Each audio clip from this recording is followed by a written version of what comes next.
The sound of shattering china echoes through the upscale restaurant as Maya's trembling hands lose their grip on the expensive plate. Her heart pounds as she stares at the porcelain fragments scattered across the marble floor, each piece representing another dollar she can't afford to lose from her paycheck. "Are you kidding me right now?" The manager's voice cuts through the ambient dinner conversation like a blade. "That's the third plate this week, Maya. Do you have any idea how much those cost?" Maya's cheeks burn with humiliation as nearby diners turn to stare. She drops to her knees, frantically gathering the pieces while her uniform rides up awkwardly. "I'm so sorry, Mr. Henderson. I haven't been sleeping well lately, and my hands are just— I don't want to hear excuses." Henderson towers over her, his voice deliberately loud enough for everyone to hear. "Maybe if you focused on your job instead of whatever drama you've got going on at home, we wouldn't have this problem. Before we continue, please subscribe." The words hit her like physical blows. Maya's throat tightens as she fights back tears, knowing that breaking down here would only make things worse. She can feel the weight of judgmental stares from the well-dressed patrons, their conversations reduced to whispers about the clumsy waitress who clearly doesn't belong in a place this nice. From her position on the floor, Maya catches sight of expensive shoes approaching. Handmade leather that probably costs more than she makes in 3 months. Great. Now she's blocking some important customer's path to their table. This night just keeps getting worse. "Please, just give me another chance," she whispers to Henderson, her voice barely audible over the classical music floating through the dining room. "I really need this job." But Henderson's attention has shifted to the approaching customer, his demeanor instantly transforming from cruel supervisor to obsequious host. "Mr. Blackthorne, so wonderful to see you again, sir.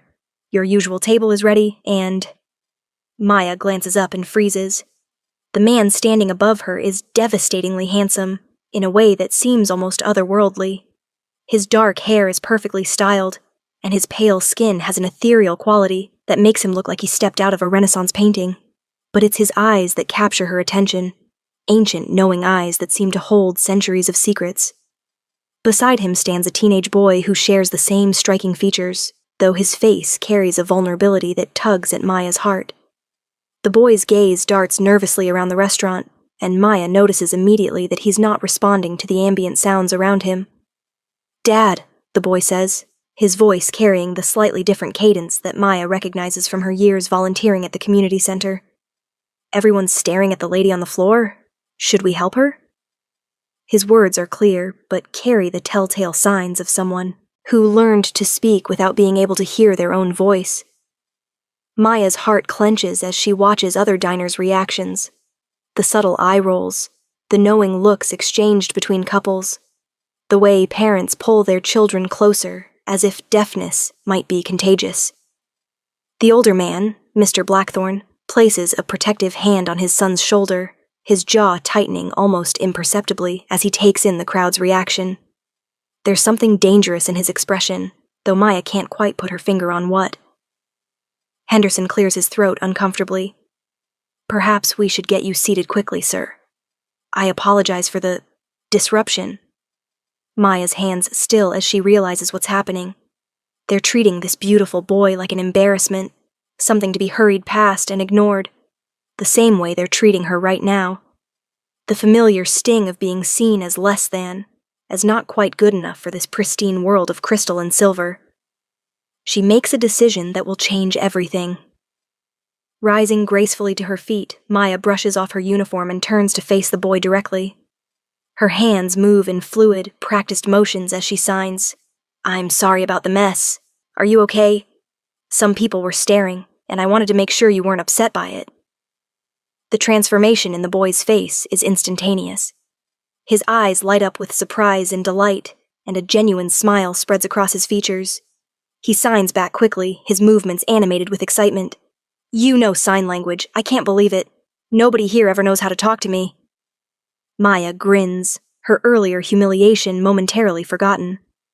"I volunteer at the community center downtown. I've been learning for 3 years now. What's your name?" "Adrian," he signs, then points to his father. "This is my dad, Lucian. We come here sometimes, but it's usually pretty boring because I can't talk to anyone except him."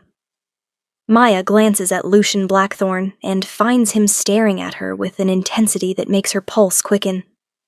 Up close, she can see that his eyes are the deepest shade of blue she's ever encountered, and there's something hypnotic about the way he watches her hands move as she signs. "It's nice to meet you both," Maya signs to Adrian while speaking aloud for Lucian's benefit. "I'm Maya." Henderson clears his throat aggressively. "Maya, you need to clean up this mess and get back to work. Mr. Blackthorn, if you'll follow me." "Actually?" Lucian's voice is smooth as silk, but carries an undertone of steel. "We'd prefer to have Maya as our server tonight." Maya's heart skips. Henderson's face goes through several interesting color changes before settling on an uncomfortable shade of purple. "Sir, I'm not sure that's the best idea. Maya is still in training, and given tonight's incidents..." Lucian's gaze never leaves Maya's face. "I'm quite certain Maya will provide excellent service. Won't you, Maya?" There's something in his voice that makes her feel both protected and exposed at the same time. She nods, not trusting herself to speak without her voice shaking. "Wonderful." Lucian's smile is polite but doesn't reach his eyes as he addresses Henderson. "Perhaps someone else could handle the cleanup. I believe Maya has more important matters to attend to." It's phrased as a suggestion, but something in Lucian's tone makes it sound like a command. Henderson practically trips over himself to comply, snapping his fingers at another server to deal with the broken plate. As Maya leads them to their table, the best one in the house, she notes, Adrian walks beside her, signing excitedly about everything from the restaurant's decor to his favorite foods. His enthusiasm is infectious, and Maya finds herself genuinely laughing for the first time in weeks. "He likes you," Lucian murmurs as they reach the table. His voice is low enough that only she can hear, and the rumble of it sends an unexpected shiver down her spine. Adrian doesn't open up to people easily. "He's wonderful," Maya replies honestly, pulling out Adrian's chair before moving to do the same for Lucian. "You should be very proud." Something flickers across Lucian's expression. Surprise, perhaps, or gratitude. Most people don't see it that way. As Maya helps them settle in, she becomes increasingly aware of the whispers from surrounding tables. Some are about her, the clumsy waitress who somehow landed the best customers in the restaurant. But others are crueler, focused on Adrian's animated signing, and the way he occasionally makes small sounds of delight that carry the cadence of his deafness. "Why is that kid making so much noise?" A woman at a nearby table complains loudly to her companion. "Can't his father control him better?" Maya feels her protective instincts flare, but before she can respond, she notices the temperature in the room seems to drop several degrees. Lucian hasn't moved, hasn't even turned toward the complaining woman, but there's something different about him now. Something that makes the hair on Maya's arms stand up. The woman who made the comment suddenly goes quiet, her face paling as she reaches for her wine glass with trembling fingers. Her companion suggests they ask for the check, and within minutes they're gathering their things to leave. Maya stares at Lucian in fascination. "How did you—" "Some people simply know when they're not welcome," he says calmly, but there's a satisfied gleam in his eyes that makes Maya wonder exactly what kind of man she's dealing with. Adrian, oblivious to the drama, is focused on the menu. He signs to Maya, "Can you help me pick something? Dad always orders the same thing for me, but I want to try something new." Maya settles into the chair beside him, temporarily abandoning protocol as she helps him navigate the extensive menu. She points out different options, describing flavors and textures in sign language, her face animated as she shares her own favorites. Watching them, Lucian feels something shift in his chest, an unfamiliar warmth that has nothing to do with the hunger that usually drives him. In 300 years of existence, he's never seen anyone treat Adrian with such natural, unforced kindness. Most humans either pity his son or treat him like a curiosity. But Maya speaks to him like he's simply another person deserving of respect and attention. "You're staring," Adrian signs to his father with a mischievous grin that's identical to Lucian's own. Lucian raises an eyebrow. "I'm observing." "She's pretty," Adrian continues, his hands moving quickly. "And she smells different from other humans. Sweet, but also sad. Like flowers that are trying to bloom in winter." Sometimes Adrian's perceptions are too keen for his own good.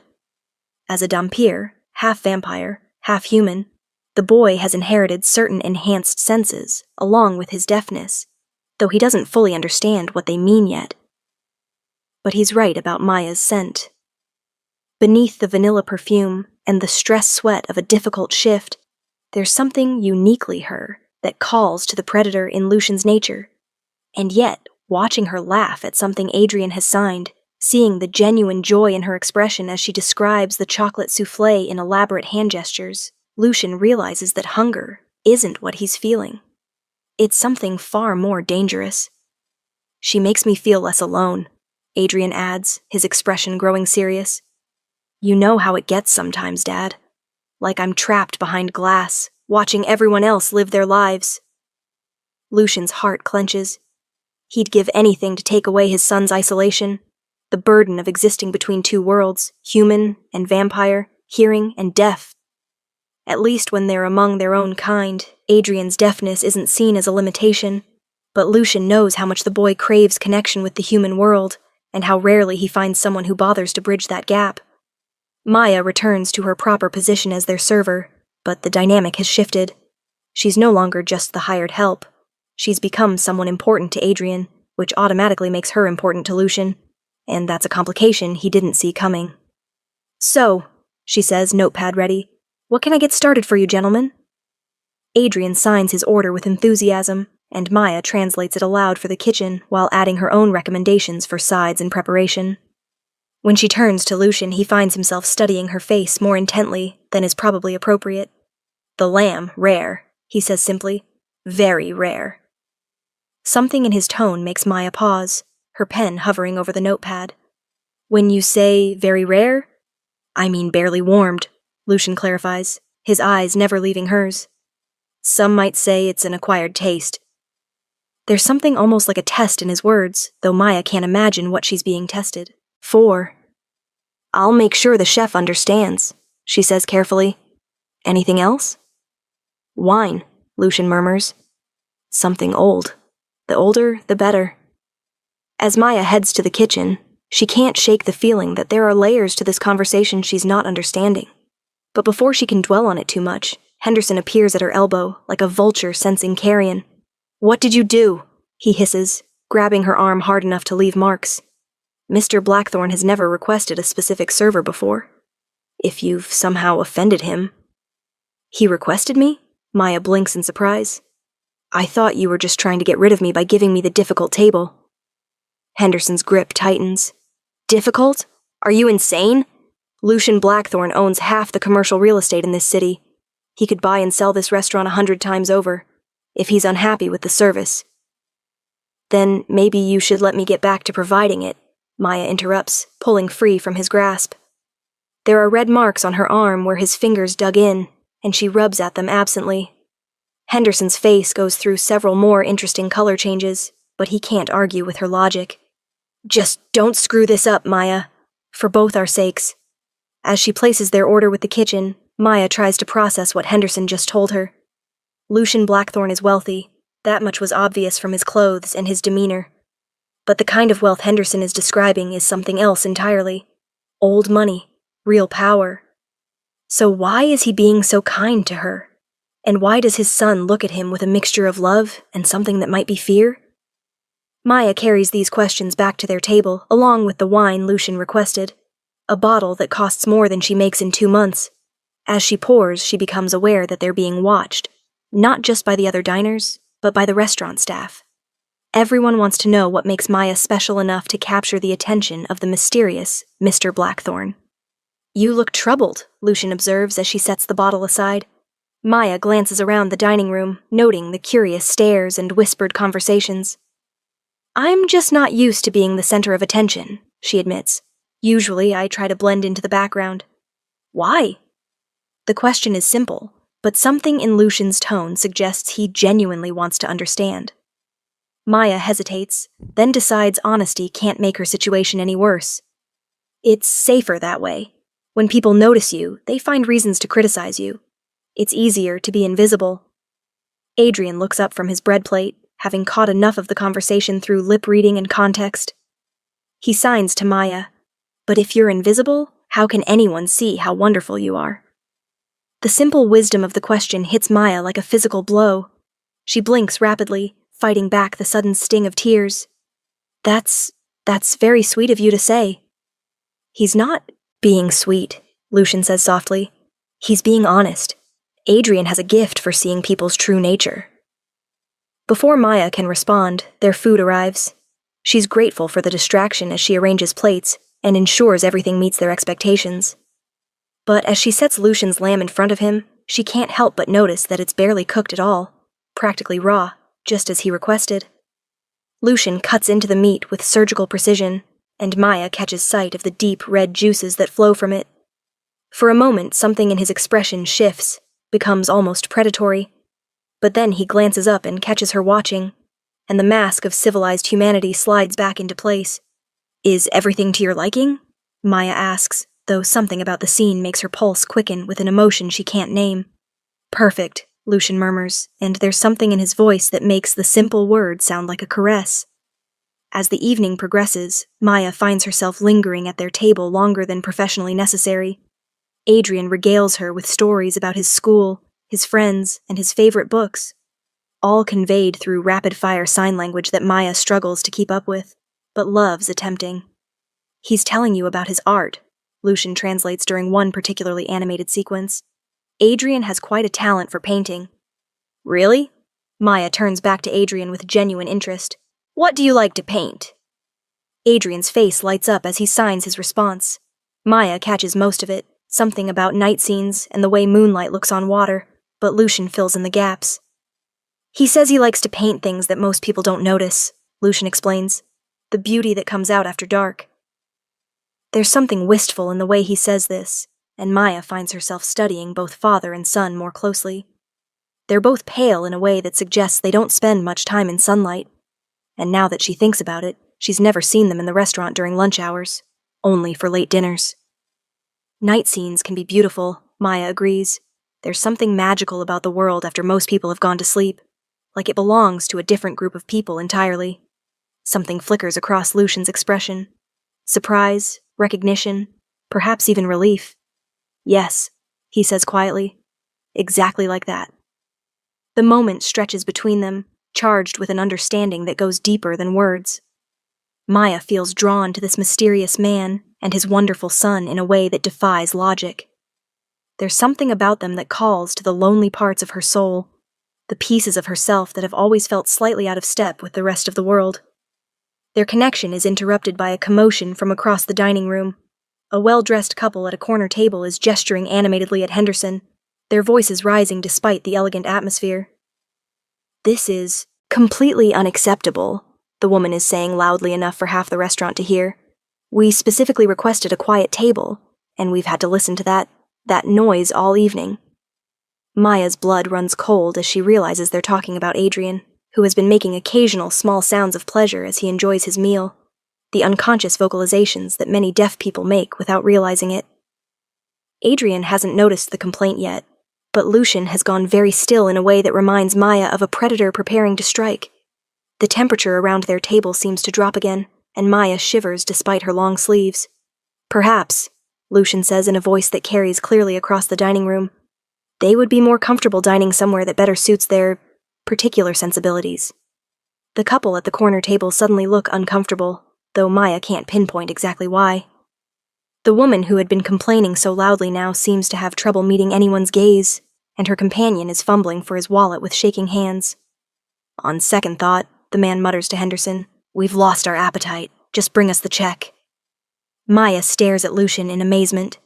Once again, he's somehow managed to resolve a situation without seeming to do anything at all. But there's something unsettling about the way the complaining couple is now practically fleeing the restaurant, their faces pale and their movements jerky with what looks like barely contained fear. "What are you?" Maya whispers before she can stop herself. Lucian's gaze snaps to hers, and for a moment she sees something ancient and otherworldly flickering in those deep blue eyes. "What do you think I am?" It's not an answer, but it's not a denial either. Maya's mind races through possibilities that seem too fantastical to be real, yet somehow fit with everything she's observed. The pale skin, the preference for late dining, the raw meat, the way people seem compelled to do what he wants without understanding why. "I think," Maya says carefully, that you're someone who cares very much about protecting his son. And right now, that's all that matters to me. Something in Lucian's expression shifts, becomes warmer and more human. You're not afraid. Should I be? Most people would be, if they knew the truth. Maya glances at Adrian, who is happily working on his dessert, unaware of the charged conversation happening around him. The truth is that you're a good father who loves his son. Whatever else you might be, well, everyone has secrets, don't they? Lucian studies her for a long moment, and Maya has the distinct impression that he's making some kind of decision about her. Yes, he says finally. Everyone has secrets. As the evening winds down, Maya realizes she doesn't want it to end. For a few hours, she's felt like more than just a struggling waitress barely keeping her head above water. She's felt seen, appreciated, maybe even valued, and Adrian has brought out a protective, nurturing side of herself that she'd forgotten existed. We should probably let you get back to your other tables, Lucian says as he signals for the check, though Maya notices his eyes sweep the dining room and confirm that most of the other diners have already left. Actually, Maya admits, you're my last table of the night. Most people don't dine as late as you do. We've always been night owls, Adrian signs with a grin that's identical to his father's. As Lucian handles the payment, leaving a tip that's more than Maya makes in a week, Henderson appears at the table like a bad penny. Mr. Blackthorne, he says in his most obsequious tone, I hope everything was to your satisfaction this evening, and please accept our apologies for the earlier disruptions. Lucian doesn't even look at him. Maya provided exceptional service. I trust she'll be recognized accordingly. It's not a request. Henderson nods so vigorously Maya worries about his neck. Of course, sir. Absolutely. As the Blackthorns prepare to leave, Adrian turns to Maya one last time. Will you be here next week? He signs hopefully. Same time? Maya glances at Henderson, who nods frantically. I'll be here, she promises. Adrian beams and gives her an impulsive hug that catches Maya completely off guard. He's warm and solid and smells like expensive cologne and something else she can't identify. Something wild and otherworldly that reminds her of night-blooming flowers. Thank you, Lucian says quietly as Adrian steps away.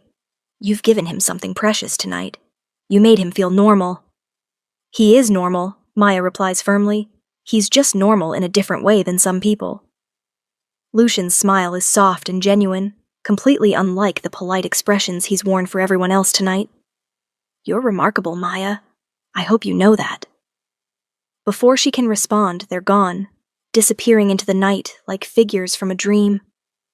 Maya stands in the empty dining room, touching the spot on her arm where Adrian hugged her, and replaying every moment of the evening in her mind. Maya. Henderson's voice cuts through her reverie. My office. Now. Her heart sinks. She's been so caught up in the magic of the evening that she'd forgotten about her precarious position at the restaurant. The broken plate, the earlier humiliation, the way she'd abandoned proper protocol to sit with Adrian. Any of those things could be grounds for termination. Henderson's office is a cramped space behind the kitchen that smells like cigarettes and disappointment. Maya stands in front of his desk while he shuffles through papers, drawing out the suspense like a cat playing with a mouse. Well, he says finally, that was unexpected. Maya stays silent, knowing that anything she says could be twisted against her. Lucian Blackthorne has never requested a specific server, Henderson continues. In 3 years of dining here, he's never shown the slightest interest in the staff. And tonight, he specifically asked for you. Not just once, but he made it clear that you're to serve him for all future visits. Maya blinks in surprise. He did? He also made a rather substantial donation to cover any damages from your earlier accident. Henderson slides a check across the desk, and Maya's eyes widen at the amount. It's enough to cover the broken plate 10 times over. I don't understand, Maya whispers. Henderson leans back in his chair, studying her with calculating eyes. Neither do I. But I'm not stupid enough to question good fortune when it walks through my door wearing a $5,000 suit. You're off probation, Maya. Consider yourself our specialist for unique clientele. Maya walks home through the city streets in a daze, her tips from the evening creating a comfortable weight in her purse. For the first time in months, she doesn't have to worry about making rent, about choosing between groceries and utilities, about the constant stress of living paycheck to paycheck. But more than the financial relief, she can't stop thinking about the way Lucian looked at her, like she was something precious and rare. And Adrian's joy when he realized she could communicate with him, the way his whole face lit up with delight and gratitude. When was the last time she'd felt truly needed, truly valued for who she was, rather than what she could provide? The week passes slowly, each day dragging until Maya finds herself counting hours until the Blackthorns' next visit. She practices her sign language during her breaks, researching topics that might interest a teenage boy, planning conversation starters that will make Adrian smile the way he did before. She also finds herself researching Lucian Blackthorn, though the information available online is surprisingly sparse for someone Henderson claimed was so wealthy and powerful. A few business registrations, some property records, a handful of charity donations, but no personal information, no social media presence, no family photos or news articles. It's as if he exists in the shadows, deliberately avoiding attention despite his obvious wealth and influence. Which raises the question, what is a man like that hiding from? Friday night arrives with agonizing slowness. Maya spends extra time on her appearance, choosing her best uniform and taking care with her hair and makeup. She tells herself it's just professional pride, but she knows she's lying. When the Blackthorns arrive at their usual time, Maya feels her pulse quicken in a way that has nothing to do with nervousness. Lucian is wearing another perfectly tailored suit, this one in charcoal gray that makes his pale skin seem to glow, and Adrian bounces beside him with the eager energy of a teenager who's been looking forward to this all week. "Maya!" Adrian signs enthusiastically as they approach. "I have so much to tell you. I finished the painting I was telling you about, and I got an A on my history test, and Dad bought me new art supplies." Maya laughs, trying to keep up with his rapid-fire signing. "Slow down," she signs back. "We have all evening, and I want to hear about everything." As she leads them to their table, the same one as last week, which she's made sure to keep reserved, Maya notices that the restaurant seems different tonight. More subdued. She realizes that the usual Friday night crowd is noticeably smaller, and the diners who are present seem to be giving their section of the dining room a wide berth. "Is it always this quiet on Friday nights?" Lucian asks as she helps them settle in, though his tone suggests he already knows the answer.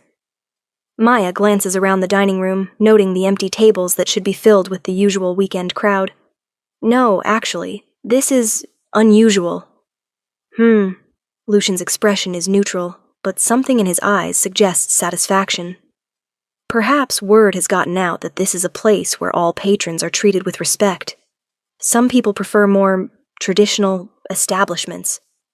It takes Maya a moment to understand what he's implying.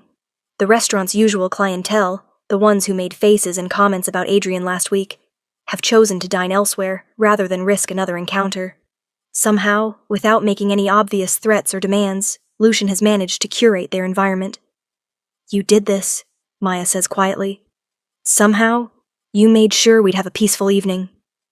Lucian's smile is enigmatic. "I simply made it clear that this establishment values all its patrons equally.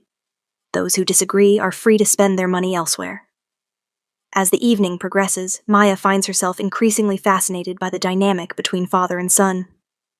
Lucian is clearly protective of Adrian, but not in an overbearing way. He encourages his son's independence while remaining alert to any potential threats to his well-being. And Adrian, despite his youth, seems to understand that his father is someone to be respected, as well as loved.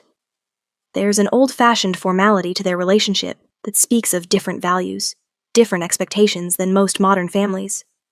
"Dad's teaching me about the family business," Adrian signs during one of their conversations. "It's complicated, but basically we help people who don't have anyone else to turn to." Maya glances at Lucian, who is cutting into another barely cooked steak with precise movements. "What kind of help?" "Protection, mostly," Lucian answers, before Adrian can elaborate. "There are people in this city who prey on the vulnerable. We make sure they understand that certain individuals are not to be touched." There's something dangerous in his tone that sends a shiver down Maya's spine, not entirely unpleasant. "Like a security company?" "Something like that." Lucian's eyes meet hers across the table. We specialize in situations that require a more personal touch.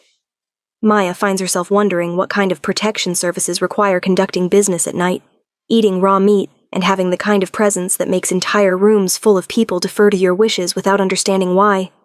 But she's learned that pushing for answers isn't the way to earn trust from the Blackthorns. Instead, she focuses on Adrian, who is telling her about a school project he's working on. His enthusiasm is infectious, and Maya finds herself genuinely invested in his success. When he mentions struggling with a particular research topic, she offers to help him find resources at the public library, where she volunteers on weekends. "You do that?" Adrian signs, his face lighting up. "Really?" "Of course," Maya replies. "I love research projects, and the librarians there know me. They'll help us find exactly what you need." Lucian has gone very still, watching this exchange with an intensity that makes Maya's skin prickle.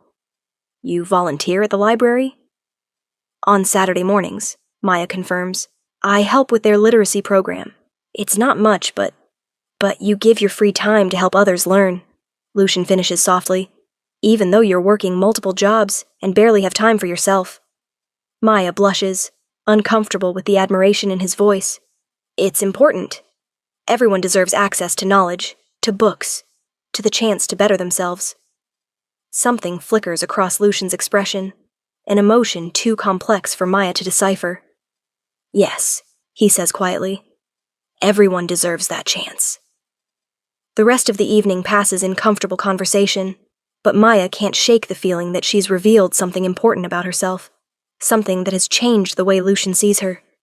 His attention feels different now, more focused, more intense, like she's become interesting to him in a way that goes beyond gratitude for her kindness to Adrian. As they prepare to leave, Adrian once again asks when he'll see her next, but this time Lucian intervenes before Maya can answer. "Actually," he says carefully, "I was wondering if you might be free this Sunday afternoon. Adrian has been asking to visit the art museum, and I thought, if you're not too busy, you might enjoy joining us." Maya's heart skips. This feels like more than just another restaurant encounter. This feels like an invitation into their world, their life outside these carefully neutral walls. "I'd love to," she says before she can second-guess herself. "The art museum is one of my favorite places in the city." Adrian claps his hands together in delight, and Lucian's smile is warm and genuine. "Excellent. Shall we say 2 o'clock? We can meet at the main entrance." After they leave, Maya sits at their empty table for a long moment, trying to process what just happened. Lucian Blackthorn, mysterious, wealthy, powerful Lucian. Blackthorn has asked her on what can only be described as a date. A family date, yes, but still. "Maya?"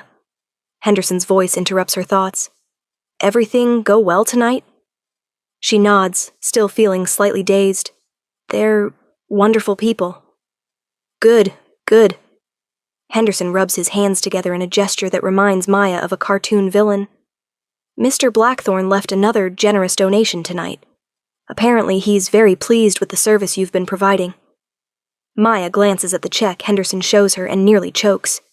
The amount is even larger than last week, enough to cover her student loan payment with money left over for the first real grocery shopping trip she's had in months. But as she walks home through the quiet city streets, Maya realizes that the money isn't what has her feeling like she's walking on air. It's the way Lucian looked at her when she offered to help Adrian with his research. It's the pride in Adrian's face when he introduced her to his father as "my friend Maya." It's the sense that, for the first time in her adult life, she's found people who see her as more than just a means to an end. Sunday arrives crisp and clear, the kind of autumn day that makes the city feel full of possibilities. Maya chooses her outfit carefully, not too formal, but nice enough for a museum visit with people who clearly have expensive taste. A soft sweater the color of wine, dark jeans that actually fit properly, and boots that don't have scuff marks on them. She arrives at the museum 5 minutes early, partly from eagerness and partly from nervousness. What if this is a mistake? What if she's misread the situation? What if they're just being kind to the lonely waitress, and she's built it up into something more significant in her mind? But then she sees them approaching, and all her doubts evaporate.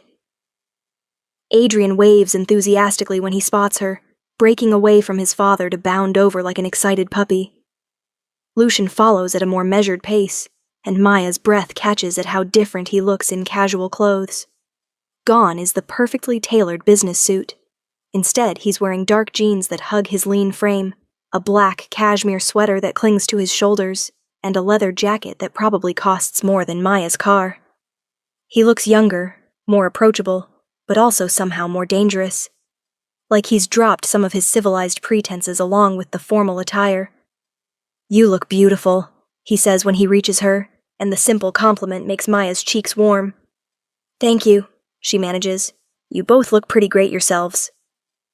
Adrian signs something rapidly, and Lucian chuckles. "He says you're much prettier than the statues we're about to see, and he should know because he studied art history." Maya laughs, some of her nervousness fading. "Well, I certainly can't compete with marble goddesses, but I'll do my best not to embarrass you in front of the Renaissance masters." As they make their way through the museum, Maya discovers that both Blackthorns have an impressive knowledge of art history. Adrian signs rapid-fire commentary about techniques and historical context, while Lucian provides translations and adds his own observations about the cultural significance of various pieces. "You know a lot about medieval art," Maya comments as they stand before a particularly striking painting of a battle scene. "Did you study art history?" "You could say I lived through some of it," Lucian replies with a slight smile that Maya assumes is a joke about feeling old. "Some periods of history are more memorable than others." They spend the afternoon wandering through galleries, with Adrian sketching in a small notebook, and Maya asking questions that reveal her genuine interest in learning. More than once, she catches Lucian watching her with that intense, evaluating expression she's begun to associate with him making decisions about her worthiness. It's in the contemporary art section that things take an unexpected turn. Adrian has wandered ahead to study a large abstract piece, leaving Maya and Lucian standing before a painting that depicts a moonlit forest scene. The artist has captured something haunting and beautiful about the play of shadows and silver light. "This reminds me of Adrian's paintings," Maya says softly. "The way he talks about painting the beauty that comes out after dark." "He gets that from me," Lucian murmurs. "We've always been drawn to the night. There's something about darkness that reveals truth more clearly than daylight ever could." Maya glances at him, struck by the poetry in his words and the melancholy in his voice. "That sounds lonely." "It can be." Lucian's eyes meet hers. "But sometimes you find someone who understands the appeal of shadows. Someone who isn't afraid of what hides in the dark." There's something in his tone that makes Maya's pulse quicken. "What are you hiding, Lucian?" He studies her face for a long moment, as if weighing how much truth she can handle. "More than you can imagine. The question is, would it matter to you if you knew?" Before Maya can answer, Adrian returns to their side, signing excitedly about the abstract piece he's been studying. The moment passes, but Maya can feel the weight of unasked questions hanging between them. As they leave the museum, Lucian suggests stopping for coffee at a small cafe nearby. It's clearly an upscale place, but the late afternoon sun streaming through large windows and the comfortable chatter of other patrons gives it a warm, welcoming atmosphere. Adrian immediately begins signing about his favorite pieces from the museum, his hands moving so quickly that Maya has to ask him to slow down several times. His passion for art is infectious, and Maya finds herself genuinely excited about his plans for future projects. "Have you ever thought about showing your work?" she asks. "There are galleries in the city that feature young artists." Adrian's face lights up, but then he glances at his father uncertainly. "Dad says I should wait until I'm older." Maya looks between them, sensing an underlying tension she doesn't quite understand. "Well, there's no rush," she says diplomatically. "But when you're ready, I'd love to help you research opportunities." "You'd really do that?" Adrian signs, his expression hopeful. "Of course. That's what friends do. They help each other pursue their dreams." Lucian has been silent during this exchange, but Maya notices his hands have tightened around his coffee cup.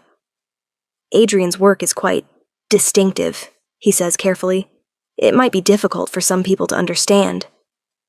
There's something in his tone that suggests layers Maya isn't grasping.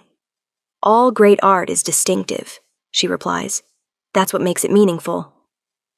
Even if it reveals things about the artist that most people would find disturbing?" Maya frowns, trying to understand what Lucian is really asking. Art is supposed to reveal truth, isn't it? Even uncomfortable truths. Especially those. Again, that intense, evaluating look from Lucian. Adrian watches this exchange with interest, his gaze moving between the adults like he's following a tennis match.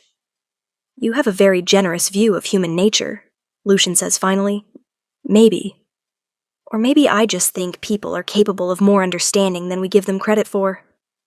Maya meets his gaze steadily. Most fear comes from ignorance. When you take time to really know someone, to understand their perspective, it's harder to judge them for being different. Something in Lucian's expression shifts, becomes almost vulnerable. And what if different means something that challenges everything you thought you knew about the world? Maya considers this seriously. Then I guess I'd have to decide whether I trust the person enough to expand my worldview, whether they're worth the discomfort of changing my assumptions. Lucian stares at her for a long moment, and Maya has the distinct impression that her answer carries more weight than she understands. Beside him, Adrian grins and signs something that makes his father's lips twitch with amusement. What did he say? Maya asks. He said you're exactly what he hoped you'd be. Lucian's smile is soft and genuine, and that I should stop overthinking everything. The afternoon stretches into early evening, and Maya realizes she's never felt more comfortable with other people than she does with the Blackthorns. Their conversation flows naturally between spoken words and sign language, covering topics from art to books to philosophy. Adrian's insights are surprisingly mature for his age, while Lucian's perspectives carry the weight of experience that suggests he's seen more of life than most people. As the sun begins to set, painting the cafe in warm golden light, Lucian glances at his watch and frowns. We should probably head home soon. Adrian has school tomorrow, and we both function better with consistent schedules. Maya nods, though she's disappointed that the day is ending. Of course. Thank you both for including me. I had a wonderful time. So did we, Lucian says, and something in his voice makes her look at him more closely. Maya, would you be interested in having dinner with us tomorrow night?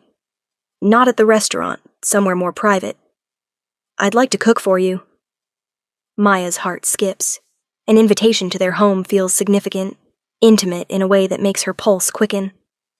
I'd love that. Excellent. Lucian pulls out his phone and hands it to her. If you could add your contact information, I'll send you the address. As Maya enters her number, she notices that Lucian's contacts list is surprisingly short. Either he keeps his personal and business phones separate, or he doesn't have many people in his personal life. The thought makes her feel both privileged and protective. I should warn you, Lucian says as she hands the phone back. We keep unusual hours. Would 8 o'clock be too late? 8 is perfect, Maya grins. I'm a bit of a night owl myself. Something flickers across Lucian's expression. Relief, perhaps, or satisfaction. Good. I think you'll find we have more in common than you might expect. As they part ways outside the cafe, Adrian gives Maya another impulsive hug, and she's struck again by how warm and solid he feels despite his pale appearance. Lucian's goodbye is more reserved, a gentle touch on her shoulder that somehow feels more intimate than a hug would have. Maya walks home through the gathering dusk, her mind racing with anticipation and curiosity. Tomorrow night, she'll see how the Blackthorns live, what their private world looks like. She'll get answers to some of the questions that have been building in her mind. More importantly, she'll have the chance to deepen this connection that feels more significant than anything she's experienced in her adult life. Whatever secrets Lucian is carrying, whatever makes him and Adrian so different from other people, Maya finds herself ready to embrace it. After all, she's spent most of her life feeling like an outsider herself. Maybe it's time to find her tribe among the other misfits and night dwellers who understand that the most interesting people are often the ones who don't quite fit into normal society. As she falls asleep that night, Maya dreams of moonlit forests and ancient eyes, of paintings that reveal truths too beautiful and terrible for daylight, and of a man whose smile promises secrets worth keeping. Tomorrow night, she suspects, her real education in the Blackthorn family mysteries will begin.